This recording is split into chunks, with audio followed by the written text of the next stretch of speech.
Genap 1 bulan setelah diluncurkan, BPI Danantara mengumumkan sederet nama yang duduk di kursi eksekutif organisasi. Pemilihan pengurus Danantara diklaim berdasarkan profesionalitas dan bebas titipan. Lebih lengkap, sudah bergabung Direktur NEK.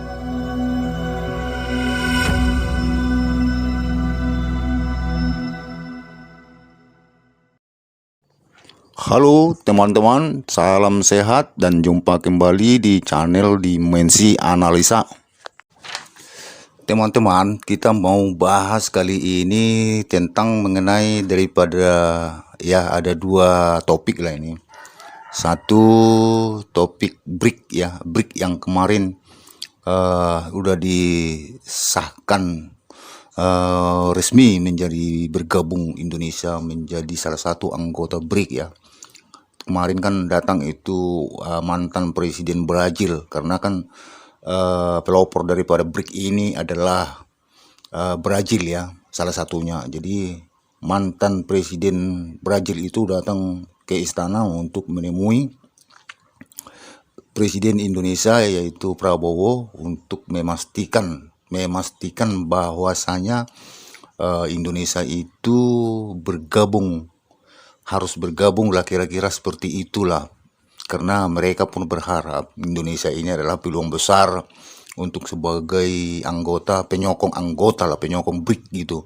Karena Indonesia ini kan luas dan banyak artinya investasi yang mau dibuat di Indonesia ini. Jadi mereka ini sangat tertarik bahwa salah satu negara Indonesia, salah satu untuk sebagai anggota penyokong terpenting di BRIC itu. Jadi makanya mereka sampai datang untuk misalnya memberikan suatu harapan-harapan bagaimana supaya Indonesia ini masuk dan ikut menjadi anggota BRIC itu.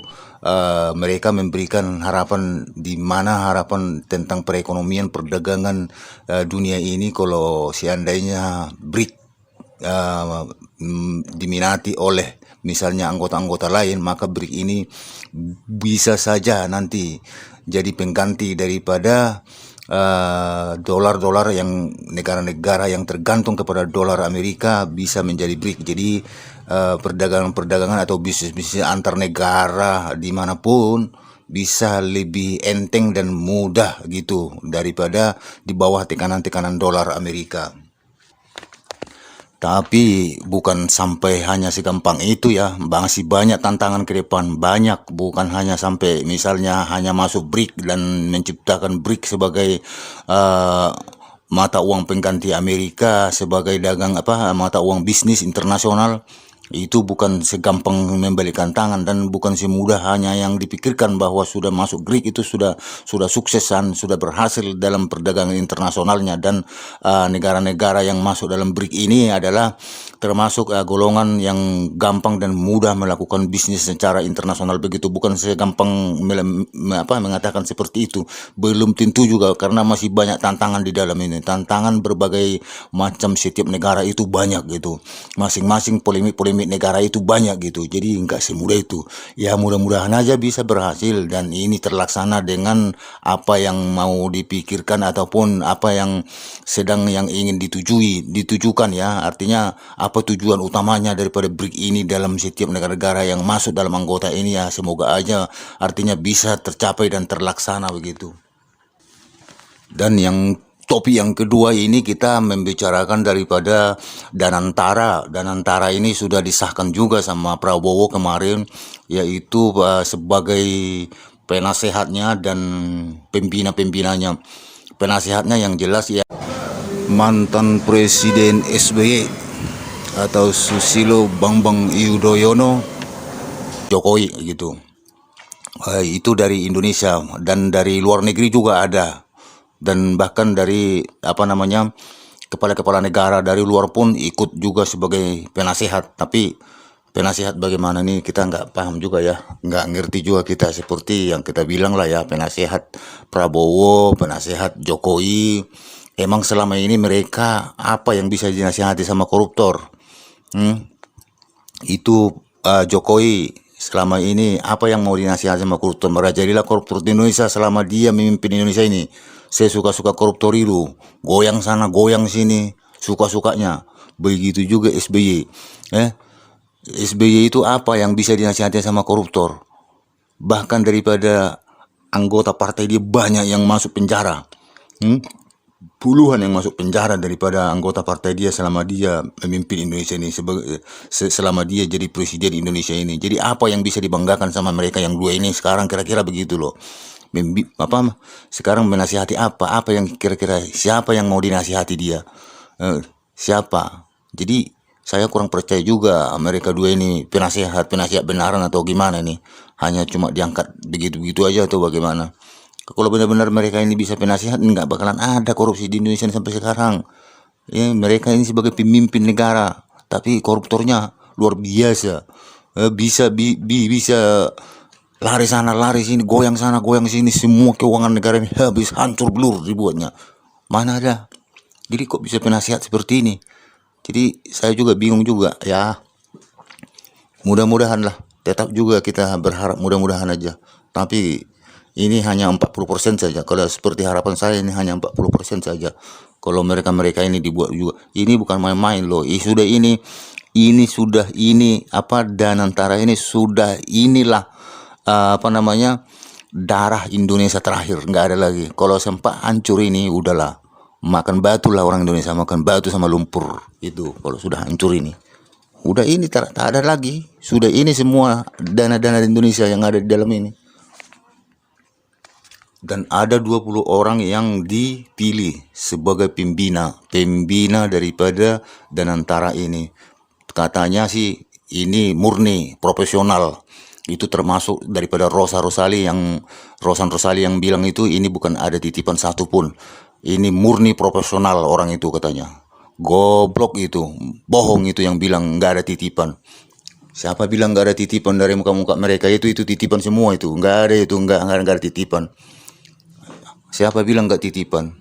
Semacam si Jamal Atamimi itu kenapa ada di situ tuh? Itu kan komisaris PT Toba, punya si Luhut. Jadi titipan atau apa itu? Itu kan apa dia itu? Keponakan dia itu. Keponakannya si Luhut itu. Jamal Atamimi itu komisaris PT Toba itu. Dan partnernya Ling si Asia di Singapura dia.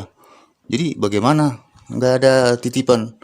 Dan mereka ini adalah semuanya ini yang ada di dalam itu kan saling berkaitan ini. Artinya mereka itu bukan profesional benar-benar profesional begitu ya.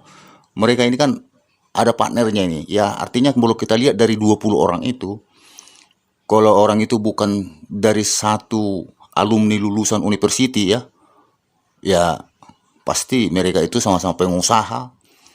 Mereka itu sama-sama investor. Jadi orang itu saling kait-mengait semua itu. Jadi nggak ada istilah orang itu nggak punya kepentingan. Pasti mereka punya kepentingan. Sangat-sangat punya kepentingan. Dan artinya saling punya kepentingan masing-masing di dalam apa ini nanti. Di dalam daripada Danantara ini. Jadi jangan dibilang profesional apa. Orang dari muka-mukanya aja nggak ada yang apa di situ. Pasti nih sudah otaknya mereka itu sekarang sudah berpikir, wah gimana nih cara menggoyangnya ini, gimana nih cara mengelabui daripada Danantara ini supaya uang ini bisa pokoknya dikibulin lah begitu negara ini nanti ujung-ujungnya.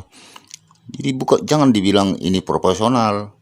Jadi ini kebanyakan di sini nih orang ini kan orang-orang pengusaha ini, orang-orang pengusaha kaliber yang ada di dalam ini. Yang ada yang 20 orang ini pengusaha-pengusaha pokoknya sudah berkaliber lah mereka ini, sudah orang-orang pintar-pintar ini di dalam ini. Jadi orang ini bekerja ataupun katakanlah dia sebagai pembina Danantara, tapi mereka ini ada memberikan nanti dua kakinya satu nanti di Danantara, satunya lagi di investor. Kenapa? Orang ini pembina, orang ini memberikan nasihat nanti kepada Danantara. Tapi orang ini juga sebagai pemilik investornya. Karena orang ini saling berkaitan semua ini. Jadi investornya nanti dari mereka juga. Tapi orang ini main belakang. Dan dia juga di dalamnya. Yaitu daripada Danantara. Jadi orang ini memberikan nanti misalnya nasihat nanti kepada misalnya Danantara ini. tentang bagaimana nanti saham-saham ya, contohnya mengenai saham lah, artinya pembelinya nanti dari investor, kan mereka ini investornya itu kan dia juga, artinya setidak-tidaknya partner dia juga investor itu. Jadi artinya mereka di sini nih ada kepentingan, ada kepentingan. Kepentingan itu ya kepentingan investor tadi, artinya bagaimana caranya ya tetap juga bagaimana caranya supaya bisa mengambil uang ini. Kira-kira begitu. Jadi konflik interest ini mereka ini sangat banyak dan sangat besar di dalamnya nih. Konflik interest itu memang yang kita takuti. Kalau sudah ada terjadi konflik interest di dalam itu, ya udah saling menggerogoti semua itu. Jadi jangan dibilang bahwa orang ini proporsional. Ya itu udah terbukti lah, si Jamal Atamimi ini kan komisaris PT Toba ini kan kemurangan si Luhut. Luhut punya. Jadi apa yang mau dibilang proporsional? Dari situ aja udah nampak itu. Itu saja, yang lain-lainnya itu masih ada itu. Sebanyak itu dari 20 orang itu. Ya. Jadi yang kesalahan-kesalahan yang seperti inilah ya. Seperti ini yang selalu terulang dan terulang dan terulang dari dulu tuh. Jadi misalnya nih, dan dari dulu pun sudah kebudayaan di Indonesia ini seperti itu ya. Misalnya ada penyokong daripada satu partai ini pemenang presiden, nanti jatahnya itu ada di BUMN kan gitu. Sampai sekarang itu bisa terjadi jatah punya jatah ya seperti itu nanti nih. Karena mereka juga ini link-linknya yang di dalam ini dia juga investor, yang pembelinya ini juga. Cuma dia nanti bermain di belakang layar kan gitu. Mereka juga investornya. Cuma nanti kan orang ini di belakang layar, jadi orang ini juga di dalam. Seperti misalnya saya lah di dalam perusahaan, misalnya satu perusahaan besar begitu ya. Tapi setelah itu ada yang kutenderkan pekerjaan, misalnya nanti perusahaan saya juga atau perusahaan teman juga yang kumasukin gitu. Dengan catatan saya sudah ada misalnya pembicaraan dengan perusahaan yang kumasukin ini, bagaimana hasil kami nanti setelah dapat tender ini. Ya tentu sekali kan supaya dapat aku banyak kan saya besarkan harga. Ya kira-kira begitu sudah gambarannya. Jadi seperti itu ya orang-orang. Ya kita lihat aja lah. Kita lihat aja lah. Bagaimana nanti apanya, ujung pangkalnya ini apanya ini. Karena orang-orang ini kan orang insider semua ini, orang-orang pintar ini. Orang insider semua ini. Jadi orang-orang pintar kenapa nggak punya konflik interest? Pasti punya konflik interest. Jadi orang ini sangat paham ini bagaimana caranya, harus bagaimana kita lakukan, apa yang mau kita perbuat. Orang ini orang pintar ini. Jadi bagaimana caranya misalnya untuk mengkelabui ini, membuat ini jangan sampai ketahuan, bagaimana ini pura-pura seperti ini, bagaimana membuat spekulasinya ini. Mereka inilah apanya itu cokong-cokongnya, mereka itu otak-otaknya ini. Jadi ya semoga saja lah meleset kita punya dugaan. Kalau saya sih hanya 40% ku percaya orang-orang seperti ini. Karena ya udah kita lihat aja. Yang di dana-dana asuransi dan dana pensiun yang dikilapkan itu kan orang-orang seperti ini dalamnya itu. Ada yang pensiunan jenderal lah, ada yang mantan hakim lah, kan seperti itu. Ini orang-orang pintar ini bagaimana caranya untuk menggelapkan, untuk membuat misalnya mengkelabui situasi, membohongi orang, membohongi rakyat begitu supaya yang ketahuan nanti ya ujung-ujungnya berkelip kalau ketahuan kan. Jadi ya seperti itu. Jadi memang kita sudah bosan dan sudah trauma kita dengan orang-orang ini. Sudah trauma lah betul-betul. Kayaknya kita nggak ada percaya lagi dengan Indonesia yang sekalipun dibilang orang pintar lah, orang hebat lah, orang pengusaha lah, orang semua penipu. Kebanyakan lah itu otaknya itu dia menipu saja kerjanya.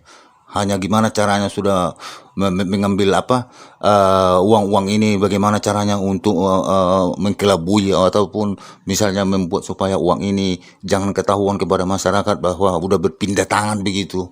Ya begitulah. Karena apa? Karena memang ya di hukumnya itu sudah nggak ada di Indonesia. Karena mereka pikir hukum koruptor itu tidak ada di Indonesia. Ketahuan pun nggak apa-apa. Ketahuan sekalipun kalau sudah dikantongi triliunan ya nggak masalah sama mereka. Jadi karena hukum itu sebenarnya awalnya mereka nggak ada takutnya. Jadi itulah makanya anggota Dewan DPR yang di apa sana itu yang memang betul-betul anggota Dewan apa itu mereka itu sekarang itu tak jelas itu otak-otak mereka itu kalau mereka masih membiarkan undang-undang apa namanya tentang koruptor ini tidak ada disahkan mereka ya begini-begini saja ini Indonesia ini sudahlah jangan kalian terlalu banyak menganggap bahwa Indonesia akan maju tidak akan maju Indonesia ini kalau seperti ini bentuknya tidak akan aja akan tambah melorot akan tambah miskin jadi nggak usah bergaya-gaya mau negara maju lah negara inilah itulah negara Indonesia kaya lah apa kaya kalau nggak dirampok aja semua untuk apa ini nggak usah berharap apalagi anggota-anggota dewan itu udahlah itu tak ada pentingnya itu tak ada memikirkan apa-apa itu anggota dewan itu ya gimana teman-teman kalau menurut teman-teman berikan saran dan berikan komen jika teman-teman ya yakin dengan orang-orang seperti ini masih bisa artinya melanjutkan ataupun mempertahankan ataupun membela nanti misalnya keuangan-keuangan Indonesia melalui Danantara ini. Kalau Anda percaya dengan masih seperti ini sistemnya, ya berikan komen.